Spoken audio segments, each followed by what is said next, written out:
Bulletin की शुरुआत करेंगे बड़ी और अहम खबर के साथ। दिल्ली से ये बड़ी खबर हम आपको बता रहे हैं। थोड़ी देर में बीजेपी की बैठक होगी और बैठक में मुख्यमंत्री योगी आदित्यनाथ शामिल होंगे। बीजेपी की बैठक में शामिल होंगे मुख्यमंत्री और नतीजों के बाद सीएम योगी का यह पहला दौरा है जब वो दिल्ली आए हैं।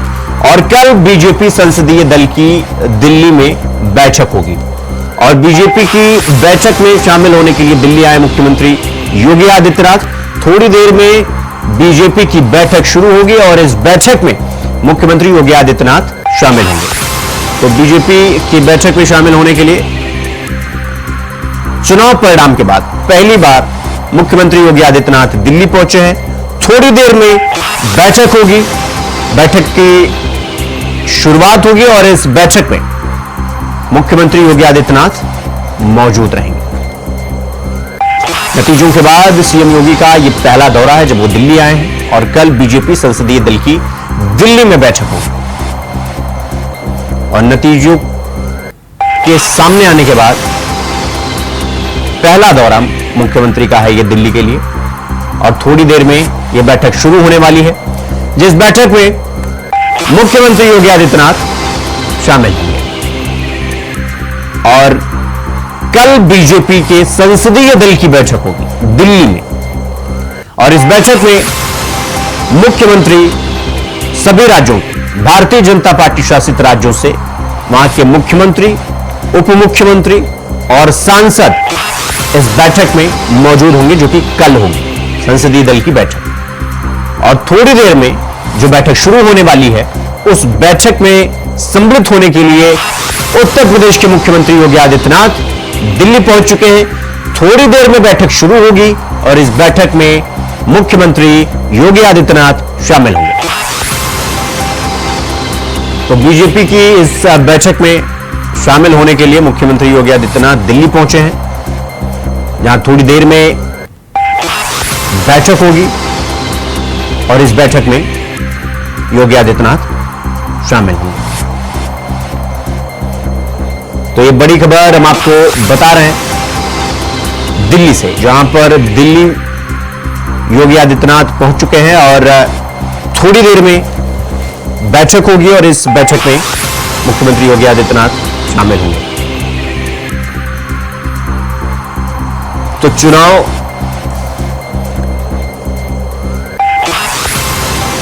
तो थोड़ी देर में बीजेपी की बैठक शुरू होगी। आपको बता दें कि चुनाव परिणाम आने के बाद जिस तरह से भारतीय जनता पार्टी को उत्तर प्रदेश में झटका लगा है, जिस तरह से उत्तर प्रदेश में जिस तरह से मानी जा रही थी कि 80 की 80 लोकसभा सीट में भारतीय जनता पार्टी जीतेगी, दावा भी कर रही थी, लेकिन जिस तरह से उत्तर प्रदेश में झटका लगा है भारतीय जनता पार्टी को, वो उसको लेकर भी चर्चा होगी, मंथन होगा और इस पर बैठक होगी। और इस बैठक में मुख्यमंत्री योगी आदित्यनाथ शामिल होंगे और इस बैठक में शामिल होने के लिए ही मुख्यमंत्री योगी आदित्यनाथ दिल्ली पहुंचे हैं, जहां पर थोड़ी देर में बैठक शुरू होगी और इस बैठक में वो शामिल होंगे।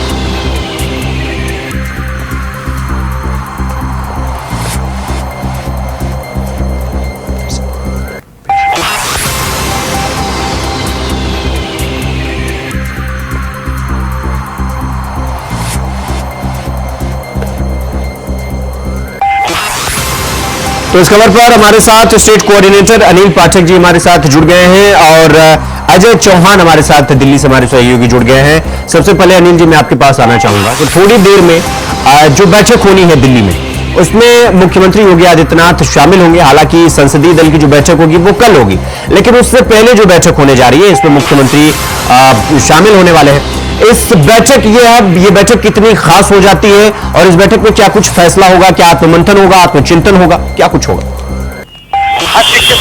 जिस तरह से उत्तर प्रदेश में भारतीय जनता पार्टी को करारा झटका लगा है, उस पे भारतीय जनता पार्टी चिंतन, मंथन और एक्शन के मोड में आ गई है। इसी कड़ी में अब जो है दिल्ली जो है मुख्यमंत्री योगी आदित्यनाथ गए हुए हैं। चर्चा है कि उनके साथ जो भाजपा के प्रदेश अध्यक्ष है भूपेंद्र चौधरी भी होंगे। साथ में जो भाजपा के हाई कमान है दिल्ली का, वो मंथन करेगा, चिंतन करेगा और संभव इस बात पर है कि कुछ एक्शन भी हो सकता है, जिम्मेदारियां भी अदला बदली की जा सकती हैं, क्योंकि उत्तर प्रदेश में जिस तरह से भारतीय जनता पार्टी की हार हुई है वो बेचैन कर रही है दिल्ली हाईकमान को। खास बात यह है कि जिस राम के नाम पर चुनाव लड़ा भारतीय जनता पार्टी ने पूरे देश में, उत्तर से दक्षिण, पूरब से पश्चिम, वही अयोध्या में जो है भारतीय जनता पार्टी करारी हार का सामना करना पड़ा। तो एक बड़ा संदेश गया है भारतीय जनता पार्टी की हार का पूरे देश में। जो डैमेज हुआ है इसको कंट्रोल करने के लिए भाजपा रिजल्ट आने की बात से ही एक्टिव हो गई है। इसी कड़ी में आज जो है मुख्यमंत्री योगी आदित्यनाथ ने जो जिम्मेदार अधिकारी हैं उनसे साथ जो है कानून व्यवस्था से लेकर तमाम योजनाओं की समीक्षा की। चर्चा इस बात की है कि जो बेरोजगारी का इशू है उसको लेकर के मुख्यमंत्री योगी आदित्यनाथ ने कहा है कि उनके विभिन्न विभागों में जितने पद खाली हैं उनकी पूरी सूची तैयार किया जाए और भर्तियां जो हैं वो निकाली जाए। बहरहाल ये तो हो गया प्रदेश स्तर पे काम, लेकिन दिल्ली स्तर पे जो काम होना है उसको लेकर अभी आप शिवम जी जैसा आपने बताया कि अब जो है बैठक जल्द शुरू होने वाली है। तो चर्चा तमाम तरह की चल रही है। तमाम ऐसे मंत्री हैं उत्तर प्रदेश में जो अपने बेटों को नहीं जिता पाए हैं, तमाम ऐसे मंत्री हैं जो अपना गढ़ नहीं बचा पाए हैं, उनके गढ़ में भारतीय जनता पार्टी पूरी तरह से पराजित हुई है। सेंट्रल के जितने कैबिनेट मिनिस्टर थे वो धराशायी हो गए हैं, चाहे वो महेंद्रनाथ पांडे हो या फिर स्मृति ईरानी या फिर अजय मिश्रा टेनी, तमाम दिग्गज जो है वो पराजय का मुंह उन्हें देखना पड़ा है, जिसको लेकर के बेचैन भाजपा ने अब मंथन और चिंतन के रास्ते पर निकली है और एक्शन की भी जल्द उम्मीद जताई जा रही है।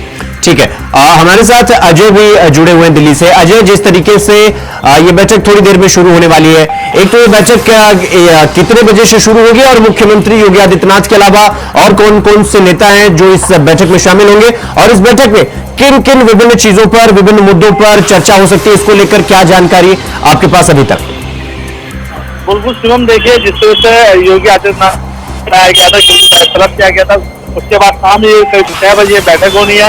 इसमें ओम बिरला मौजूद रहेंगे, यानी कि राजनाथ सिंह मौजूद रहेंगे, गृह मंत्री जो है मौजूद रहेंगे, साथ साथ जेपी नड्डा भी। यानी कि जो मंथन किया जा रहा है कि यूपी के अंदर जो सीटें कम आई है, जो हार हुई है, उसको लेकर मंथन किया जा रहा है कि आखिरकार का क्यों हुई है, किस कारण हुई है।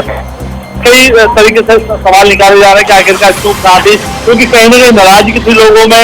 कई सवाल भी मंथन किया जाएगा कि यूपी के अंदर जिस तरह से विकास किया गया था, जिस तरह रोजगार दिया गया था, काम किया गया था, उसके बाद यूपी के अंदर अपनी आ पाई कोई पहली बार से अधिक सीट लानी थी, लेकिन उससे कम और उनका माइनस किया है। तो ऐसे में ये बैठक अहम मानी जा रही है। और साथ साथ में आज जो दिल्ली में सभी जो बीजेपी आशासन राज्य है, सीएम चाहे वो सीएम हो चाहे अध्यक्ष हो, वहाँ पर दिल्ली पहुंचे हुए हैं, क्योंकि कल एक सबसे बड़ी बैठक होने वाली है। क्योंकि जिस तरह से बता रहे कि कल ही प्रधानमंत्री नरेंद्र मोदी जी को अपना नेता चुना जाएगा, उसके बाद शपथ ग्रहण होगा। तो देखिए सबसे बड़ा मुद्दा रहेगा यूपी का, कि यूपी की हार का कारण क्या रहा, क्यों रहा, इसमें सवाल खड़ा होता है। क्योंकि सवाल बहुत अच्छा आ रहा है, लेकिन मंथन होगा उसके बाद निकाला जाएगा। लेकिन ये जरूर है कि आने वाले समय में कहने का जो कमियां तो उसको पूरा की तैयारी की जाएगी। अब देखते ही होगा कि शाम के बाद जब तो रिजल्ट सामने आता है, जो पहुंचते हैं, क्योंकि ये कहते हैं कई बात सामने आई है कि अभी ये समय है और समय से हिसाब से देखा जाएगा आखिरकार कहाँ पर ये चूक हुई। अनिल जी, मैं आपसे ये जानना चाहता हूं कि जिस तरीके से उत्तर प्रदेश में न सिर्फ जो भारतीय जनता पार्टी का नारा था 80 में 80 का, वो तो धराशायी होता हुआ दिखाई दिया हमें, लेकिन जिस तरीके से ये माना जा रहा था कि ये जो मंत्री हैं, जो केंद्रीय मंत्री हैं, उनका गढ़ तो सुरक्षित है, लेकिन अब उनका गढ़ भी सुरक्षित नहीं बचा है। इसके पीछे आप क्या समझते हैं? क्या अखिलेश यादव का जो वो पीडीए वाला फॉर्मूला था, पिछड़ा, दलित और अल्पसंख्यक, क्या वो ओवरटेक करता हुआ दिखाई दिया इस चुनाव में? या एक तरीके से यह भी कहें कि भारतीय जनता पार्टी के शीर्ष पदों के जो नेता है उनकी लापरवाही थी या पीडीए फॉर्मूला की ताकत? जिस तरह से अखिलेश यादव को लोकसभा चुनाव में सफलता मिली है, उसमें कहीं संदेह नहीं है कि अखिलेश यादव का जो पीडीए फार्मूला है वो हिट कर गया। इसके साथ जो दो लड़कों की जोड़ी को लेकर के भारतीय जनता पार्टी अक्सर तंज करती थी, कहती थी कि फ्लॉप होगी, ये पहले भी फ्लॉप हुई है, लेकिन वो दो लड़कों की जोड़ी भी उत्तर प्रदेश की सरजमी पर हिट कर गई। लेकिन सबसे ज्यादा जो बेचैन कर रही है भारतीय जनता पार्टी को वो है अयोध्या में करारी हार। अयोध्या के साथ साथ जो आसपास की सीटें हैं अयोध्या की, वहां पर भी भारतीय जनता पार्टी बहुत बुरी तरह से पराजित हुई है। वो चाहे हम बाराबंकी की सीट की बात करें, सुल्तानपुर की बात करें, बस्ती की बात करें, अंबेडकर नगर की बात करें, की बात करें, ये तमाम सीटें हैं जहां पर भारतीय जनता पार्टी के कैंडिडेट लंबे वोट के अंतराल पे चुनाव हार गए हैं। तो भारतीय जनता पार्टी में एक बेचैनी है कि हम वो सीट हार गए जिस सीट पर हम पूरे देश में चुनाव जीतते आए हैं। हम सब हारे तो ठीक है, अयोध्या कैसे हार गए? तो ये सबसे बड़ा मुद्दा है भारतीय जनता पार्टी के अंदर जो चल रहा है, और इस पर बड़ी लीडरशिप जो है उससे सवाल जवाब भी दिल्ली में हो सकता है।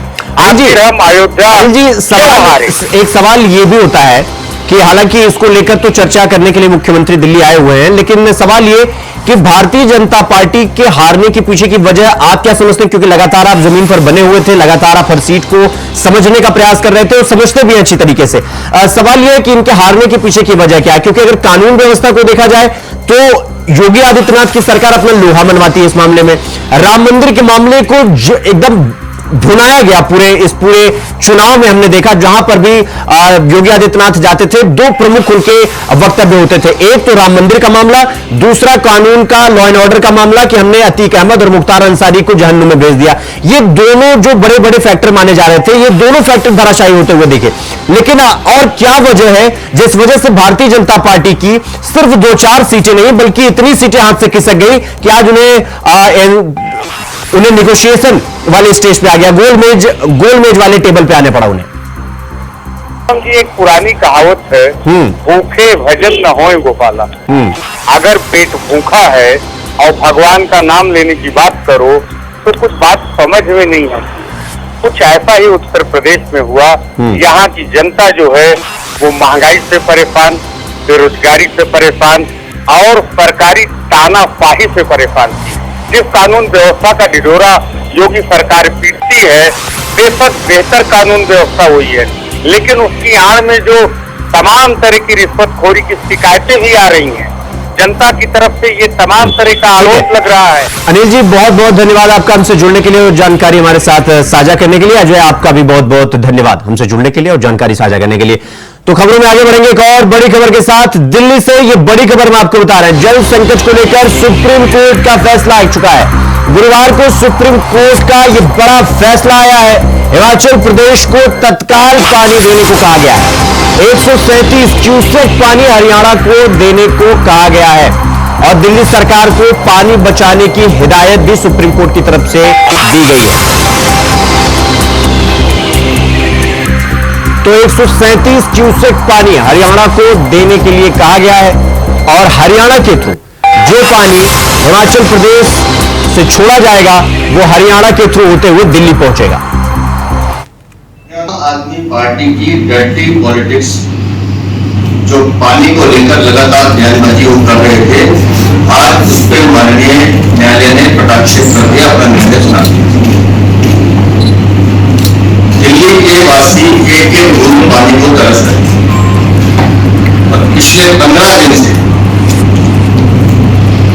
दिल्ली के मुख्यमंत्री अरविंद केजरीवाल और उनकी मंत्री आशीष भारद्वाज या दूसरे मंत्री, उनका एक ही रोना था कि हरियाणा हमें पानी नहीं दे रहा और बार बार साक्ष्य रख रहे थे कि हरियाणा अपना पानी पूरा देगा। ये लोग सुप्रीम कोर्ट गए, तब भी उन्होंने कहा कि आप जाइए, सुप्रीम कोर्ट निर्णय नहीं होगा। और आज माननीय न्यायालय ने स्पष्ट कर दिया कि आम आदमी पार्टी और कांग्रेस के भ्रष्टाचारी गठबंधन की सरकार जो हिमाचल में भी चल रही है, उसको अतिरिक्त पानी देना पड़ेगा और वो पानी दिल्ली पहुंचेगा। उस निर्णय से ये स्पष्ट होता है कि पिछले 15 दिन में जितना झूठ आम आदमी पार्टी के मुख्यमंत्री और उनके मंत्रियों ने बोला है, दिल्ली वालों से माफी मांगो। दिल्ली में मैं आज भी कह रहा हूं, दिल्ली में पानी का संकट आम आदमी पार्टी सरकार के भ्रष्ट प्रशासन के कारण, उनकी विफलता है। टैंकर माफिया को बढ़ावा देना, टैंकर माफिया के माध्यम से पानी की चोरी करना, पानी का वितरण अगर मैनेजमेंट ठीक हो जाए तो दिल्ली वालों को प्यासा मरने की जरूरत नहीं पड़ती। लेकिन पिछले 9-10 सालों में अरविंद केजरीवाल ने पानी जल बोर्ड को अपनी आय का साधन बनाया, इसको भ्रष्टाचार का अड्डा बनाया, लूटने का साधन। खबरों में आगे बढ़ेंगे। दिल्ली में समाजवादी पार्टी के प्रमुख अखिलेश यादव का बयान सामने आया, जिसमें उन्होंने कहा कि उत्तर प्रदेश की जनता ने मुद्दों पर वोट दिया है और जनता के मुद्दों पर चुनाव भी हुआ है। बीजेपी की बड़ी हार यूपी में हुई है। यहां सवाल सरकार बनने का और न बनने का तो है ही। सरकारें बना करती हैं और सरकारें गिरा भी करती हैं। सरकार में बहुमत न हो तो बहुत लोग को खुश करके बनाई जाती है। आपसे कहा कि खुश करने से सरकारें बन रही हैं, तो कोई खुश और भी कर सकता है। लोकतंत्र में और गिनती जब होती है तो आस और उम्मीद कभी खत्म नहीं होनी चाहिए। आस हमेशा बनी रहनी चाहिए, उम्मीद हमेशा रहनी चाहिए। मैं लगातार कहता था कि मंत्रिमंडल बदल जाए, मीडिया मंडल बदल जाए, कुछ चीजें नहीं बदल पाई हैं। अग्निवीर व्यवस्था तुरंत खत्म होनी चाहिए। सरकार को स्वीकार करना चाहिए कि उनकी गलती है कि उन्हें अग्निवीर जैसी व्यवस्था नहीं लानी चाहिए। और न केवल अग्निवीर व्यवस्था खत्म होनी चाहिए, बल्कि बहुत से नौजवान जिनको रोजगार नहीं मिल पाया, फौज में जाना चाहते थे, उन्हें उम्र की छूट भी देनी चाहिए। गिनती जिसके पास होगी, राष्ट्रपति उसी को शपथ पे बुलाएंगे, फिर गिनती बदल जाएगी, फिर कोई और शपथ देगा। ये क्या बात हुई? लेकिन शपथ चलती रहती है। कन्नौज की जनता का बहुत धन्यवाद देता हूँ कि उन्होंने सकारात्मक राजनीति को दोबारा सकारात्मक राजनीति के पक्ष में मतदान किया। कन्नौज की सुगंध और महकेगी और दूर तक जाएगी। नेताजी रहते तो हमारे आपके लिए सब के लिए खुशी की बात होती है, लेकिन कुछ चीजों पे बस किसी का नहीं चलता है। लेकिन जहां कहीं भी नेताजी रहे होंगे या होंगे, उन्हें अच्छा लग रहा होगा कि समाजवादियों ने आज उत्तर प्रदेश में बहुत सीटें जीती हैं। पीडीए की लड़ाई बड़ी है और पीडीए के लिए लोगों को जागरूक करना, पीडीए आंदोलन के लिए लोगों को जोड़ना, पीडीए के तमाम सवाल हैं, उनका जवाब सरकार से मांगना। मान लीजिए सबसे प्रतिष्ठित यूनिवर्सिटी जेएनयू है, क्या पीडीए परिवार वहां 15% से भी ज्यादा है? क्या 15% से भी ज्यादा है वहां पर? मान लीजिए और प्रतिष्ठित इंस्टीट्यूशंस हैं, उसमें पीडीए परिवार के लोग कितने हैं? तो पीडीए की जीत जरूर हुई आज यूपी में, लेकिन पीडीए को लेकर के लड़ाई जो लड़ी जा रही है वो लंबी लड़ाई है। जो बाबा साहब भीमराव अम्बेडकर जी लड़ते थे, डॉक्टर राममनोहर लोहिया जी ने जो अपने जीवन भर लड़ने का काम किया, नेताजी ने वो रास्ता हम लोगों को दिखाया है, उस रास्ते पे लगातार हम लोग चलेंगे। अगली खबर गोंडा से है, जहां भारतीय कुश्ती संघ के पूर्व अध्यक्ष और कैसरगंज के पूर्व भाजपा सांसद बृजभूषण शरण सिंह अपने बेटे कर्णभूषण सिंह की कैसरगंज लोकसभा सीट से जीत के बाद लगातार अपने आवास पर लोगों से मुलाकात कर समर्थन के लिए धन्यवाद दे रहे हैं। साथ ही क्षेत्र की जनता द्वारा बृजभूषण शरण सिंह को माला पहनाकर बधाई भी दिया जा रहा है। मीडिया से बातचीत करते हुए पूर्व सांसद बृजभूषण शरण सिंह ने अपने बेटे की जीत को लेकर खुशी जाहिर करते हुए कहा कि सबसे पहले मैं देवी पाटन मंडल की जनता को बधाई देना चाहता हूं, क्योंकि देवी पाटन मंडल राम जन्मभूमि आंदोलन से सदैव जुड़ा रहा है। इस समय भी देवी पाटन मंडल की जनता ने 4 में 3 सीट बीजेपी को देकर यह साबित कर दिया कि राम के भक्त हैं, अयोध्या से जुड़े रहे हैं। इसके साथ ही उन्होंने कहा कि देश के अगले प्रधानमंत्री नरेंद्र मोदी ही होंगे और कोई विकल्प ही नहीं। देवी पाटन मंडल राम जन्मभूमि आंदोलन से सदैव जुड़ा रहा और इस समय भी देवी पाटन मंडल की जनता ने 4 में से 3 सीट दे करके ये साबित कर दिया कि ये राम के भक्त हैं, अयोध्या से जुड़े हैं, अयोध्या से पुराना नाता है और भारतीय जनता पार्टी के झोली में से 4 में 3। इसलिए देवी पाटन मंडल की जनता को बधाई है, कैसरगंज की जनता को बधाई है और 6 बार मैं स्वयं, 1 बार मेरी पत्नी, बेटा विधायक, फिर बेटा सांसद, ये सब पूरे देवी पाटन मंडल की जनता का आशीर्वाद का परिणाम है। कोटा में कोचिंग स्टूडेंट सुसाइड के मामले थमने का नाम नहीं ले रहे हैं। मंगलवार को मध्य प्रदेश रीवागढ़ निवासी 18 साल की कोचिंग छात्रा ने नीट की परीक्षा में कम नंबर आने पर डिप्रेशन में आकर बिल्डिंग की 9वीं मंजिल से छलांग लगाकर अपनी जीवन लीला समाप्त कर ली। घटना के समय छात्रा की मां अपने कमरे में सो रही थी। छात्रा की मौत से बिल्डिंग में रहने वाले लोग दहशत में आ गए। फिलहाल छात्रा के शव को एमबीएस अस्पताल की मोर्चुरी में रखवा दिया गया है। पुलिस मामले की जांच पड़ताल कर रही है।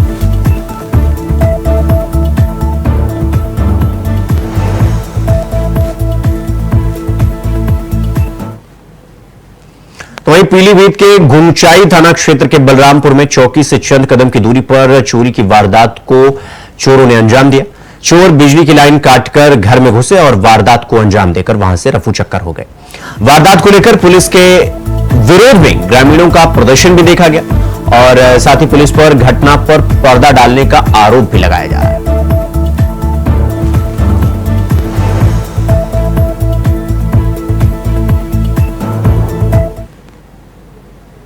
बुलेटिन में फिलहाल अभी के लिए बस इतना ही। देश और दुनिया की तमाम खबरों को देखने के लिए देखते रहेंगे वॉच। नमस्कार।